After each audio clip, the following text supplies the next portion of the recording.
I am really starting to resent my boomer mother. My sister and I are children of a single mother, our father has never been in the picture and our mother never seeked child support for us. I'd like to preface this by saying, my mother is our hero. She did it all by herself in a time that was hard for single women and provided a great life for us. She was a factory worker that worked on the line starting at 18 years old, the summer out of high school. She bought a 2-bedroom home in Toronto near the lakefront at 23 years old by herself after 5 years of working at the factory. She retired at 48 years old, 30 years in with a full pension and her house paid off. She is 65 years old now and hasn't worked a day in 17 years. She is constantly telling my sister and I 30s that we need to buy a house and stop wasting money on rent.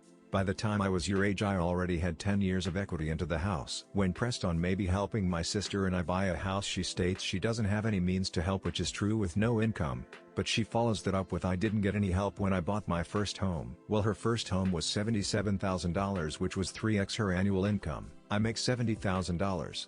And the average price of homes for a 2-bedroom in my area is $700,000. 10x my annual income. The cheapest home for sale in 100 kilometers radius is $613,000 for a townhouse with condo fees. Our mother looks at this and simply says you have to do what you have to do. Get a third job, start delivering for Uber Eats, unsubscribe to Netflix. She always ends the discussion with I see people younger than you moving into homes in this town, so you kids must be doing something wrong. Others are affording homes, why can't you? I try to tell her that most of those people are getting help from their parents through HELOC. My favorite line has been, what did you do 4 years of university for if your job can afford you a starter home?